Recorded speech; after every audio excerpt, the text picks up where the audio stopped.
हिंदुस्तान की मिट्टी के मुसलमान है, जो हिंदुस्तान की मिट्टी के मुसलमान हैं, जिनके पुरखे मां भारती की संतान है, भाइयों बहनों, उन पर नागरिकता कानून और एनआरसी दोनों का कोई लेना देना नहीं है।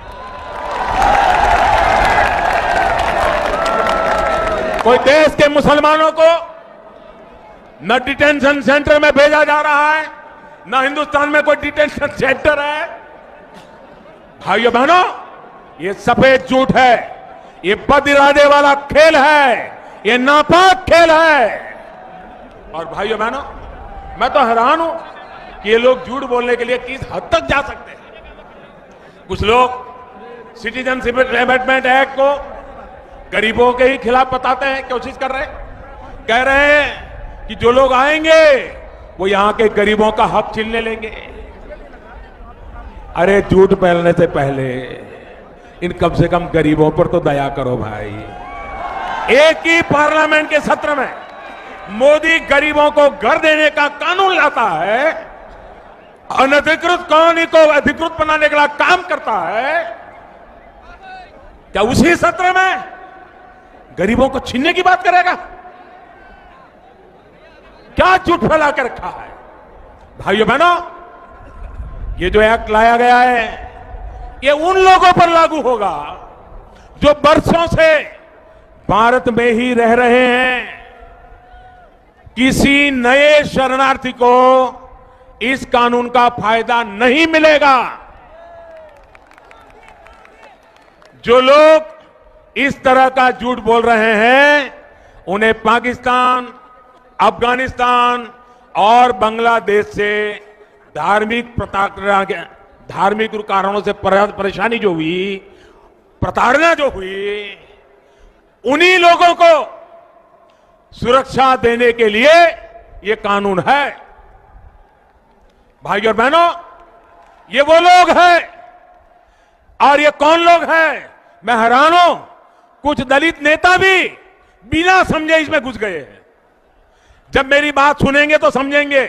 उनको मालूम होना चाहिए कि पाकिस्तान से जो अधिकतर जो हमारे शरणार्थी आए हैं, वो मेरे दलित भाई बहन हैं, दलित परिवार के हैं।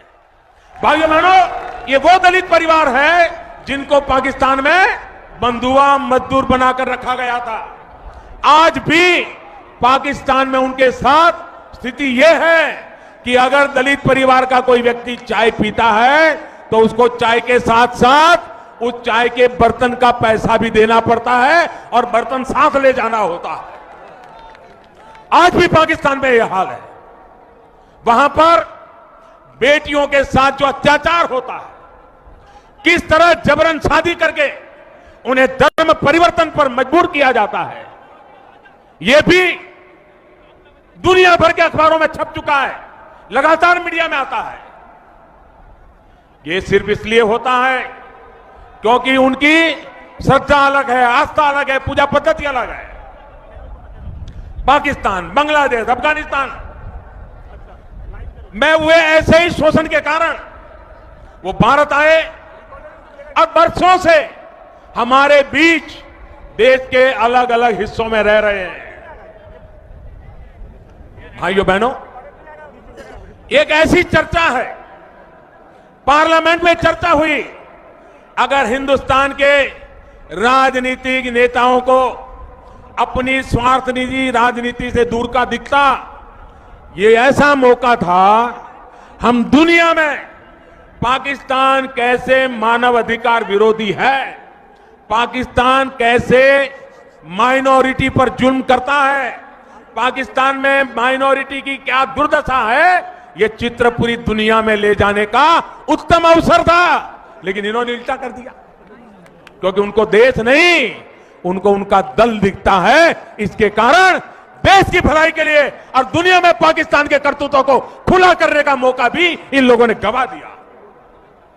और मैंने पहले कहा, उस प्रकार से मैं दलित राजनीति करने वालों का दावा जो करते हैं, उनसे पूछना चाहता हूं कि आप इतने वर्षों चुप क्यों थे? आपको इन दलितों की तकलीफ कभी क्यों नहीं दिखाई दी? आज जब इन दलितों के जीवन की सबसे बड़ी चिंता दूर करने का काम अगर मोदी सरकार कर रही है तो फिर आपके पेट में चूहे क्यों दौड़ रहे हैं?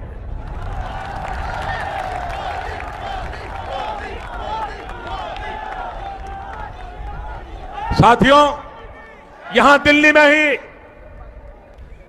दिल्ली में ही मजनू का टीला में 2 हफ्ते पहले ही ऐसे ही एक शरणार्थी के कैंप में एक बिटिया का जन्म हुआ और उसके मां बाप ने उस बेटिया का नाम नागरिकता रख लिया। नागरिकता।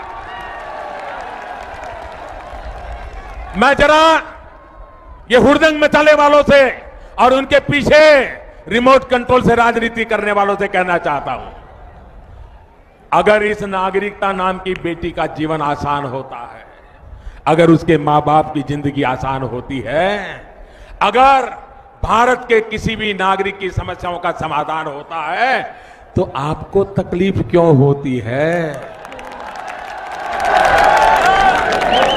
देश में दशकों से रह रहे लाखों गरीबों, सताए हुए शोषित दलित परिवार जो उत्पीड़न के कारण उनको भारत आने के लिए मजबूर होना पड़ा है, मुसीबत के मारे आए हैं, अपना धर्म, अपना सम्मान, अपनी बेटियों की इज्जत बचाने के लिए आए हैं। मैं जरा इन लोगों से पूछना चाहता हूं, आपको उनसे दुश्मनी क्या है? साथियों, जब धार्मिक अत्याचार की वजह से कोई भारत की शरण में आता है तो यहां आकर अपनी आप बीती सुनाता है, अपनी परेशानी बताता है। ये जरा बुद्धिजीवियों, मेरी इस बात को जरा गौर से सुनिए, आपको भेद समझ आ जाएगा।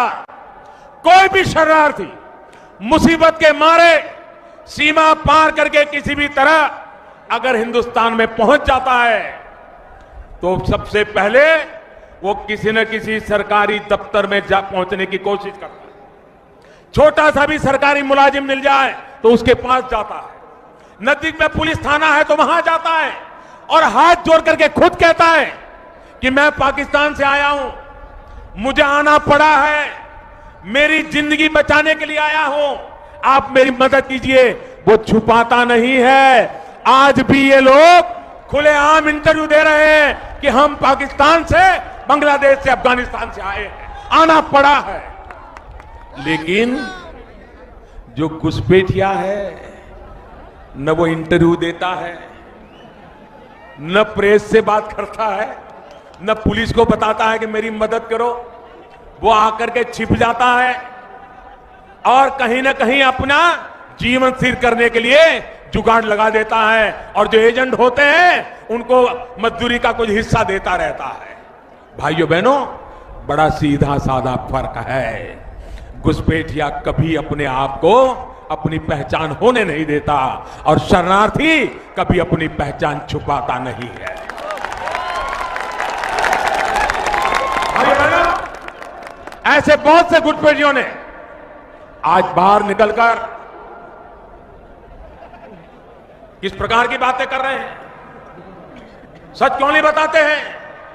भाइयों बहनों, उन्हें डर लग रहा है कि उनकी सच्चाई अब सामने आ जाएगी। साथियों, रिफ्यूजी का जीवन क्या होता है, बिना किसी कसूर के अपने घरों से निकाल देने का दर्द क्या होता है, ये दिल्ली से बेहतर कौन समझ सकता है? यहां का कौन ऐसा नहीं है जहां बंटवारे के बाद किसी रिफ्यूजी का बंटवारे से अल्पसंख्यक बने भारतीय का आंसू न गिरा हो।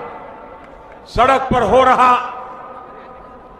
ये का बवाल उनके आंसुओं का अपमान है या नहीं है? उनके दर्द पे